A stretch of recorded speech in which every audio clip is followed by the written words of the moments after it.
I'm gonna show my account for the week. I am down a total of net $63. There's a definitely I've been trading kind of stupidly lately. There's definitely some trades in there where I gave back a lot of profit, or I might have been up pretty good, and then I just went ahead and gave that back. So just going to recap and, like I said, hold myself accountable, posting these videos, and that way I can kind of reflect back on them if I need to, and kind of see where I went wrong. So my first trade on Monday was on SPY. You can see here it coming down to this price level. We have a downward trending chart.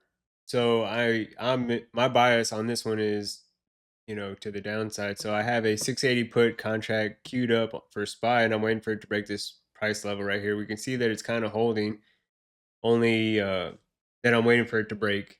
So when it does finally break, what I've been noticing lately is sometimes some of the levels that have drawn up when they actually do break, they do break with a very large wide candle. We can see there I entered the trade with the idea that it's going to continue.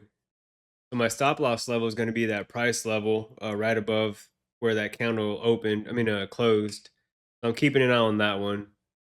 The thing that I don't realize here is the level that I should have taken was at pre-market low. This other price level, I mean, could have very well been a valid level, but I feel like at that move, looking back, I feel like that move was definitely pretty extended at that point in time. So we can see that it starts to kind of trend up, and I should have can't say I should have cut the losses earlier, but that green candle closing kind of like a bit of a hammer candle was a very good indication to just probably cut the losses on that one. Then here, I'm trying to do better about waiting for candle closure, whether it be to take profit or to get out of a trade. So just in case that that it's just a retest and a fake out, and it doesn't continue in the opposite direction. So here, I'm just kind of waiting to see what this candle wants to do before I actually get out of the trade. Like I said, it can easily push back down and just kind of a fake out to get sellers stopped out of their positions. But so I'm just kind of patiently waiting here to see what this is going to do. It's right there at the 13 EMA touch. I just kind of went ahead and got out of that trade, cut my losses for that one before it goes too far against me. With the idea that if I cut my losses sooner, minimize the losses, that if I do want it, if the setup looks good and I do want to get back in the trade, I can. Here's where I begin to I believe trade pretty stupidly. So I still feel like because it's below that price level that it's still going to continue to the downside.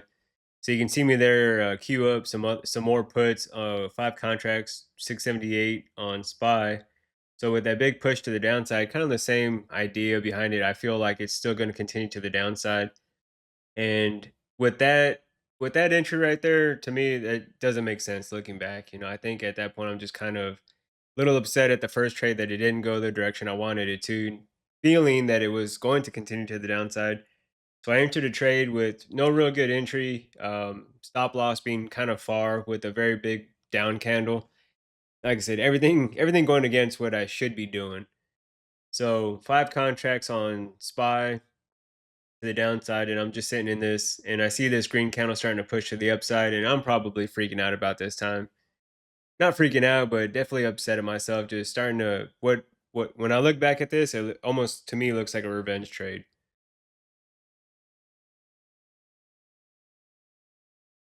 That green candle pushing up like that, it looked like it had some strength behind it. I go ahead and cut my losses on that trade. That being the second trade right there. My third trade for the day was IWM. IWM had a pretty good looking rejecting candle, or at least it closed below the previous day low level right here. So I'm watching this current candle. Looks like you got some sellers stepping in, rejecting that area. So to me, this looks like a really good setup at a very specific level where we retested here only to break below, and looks like we're rejecting. So I'm pulling up some contracts on IWM to go short. Same thing there, waiting for the candle closure. I go ahead and enter the trade, five contracts short.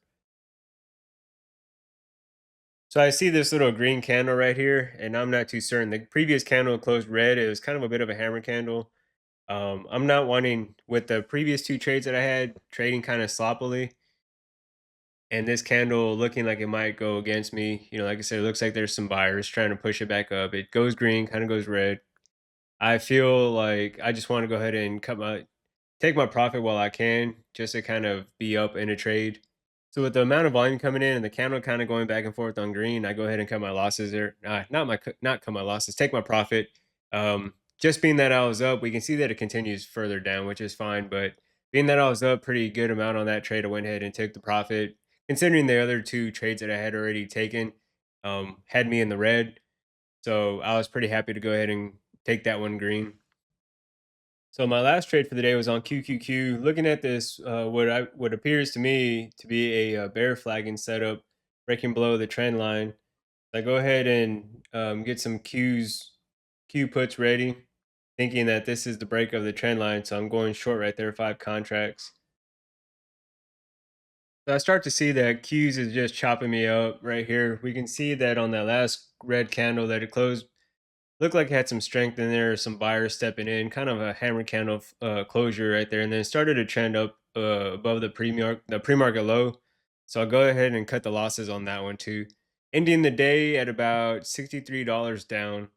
Definitely a lot to learn on this one. Over trading for the most part, and I think I'm pushing some of these trades, um, getting into them too early, not letting them develop, not letting them form, not adhering to certain, I guess, criteria. If one breaks a level, definitely getting into a trade too far away from a particular level or something like that. So, a lot to learn on this day.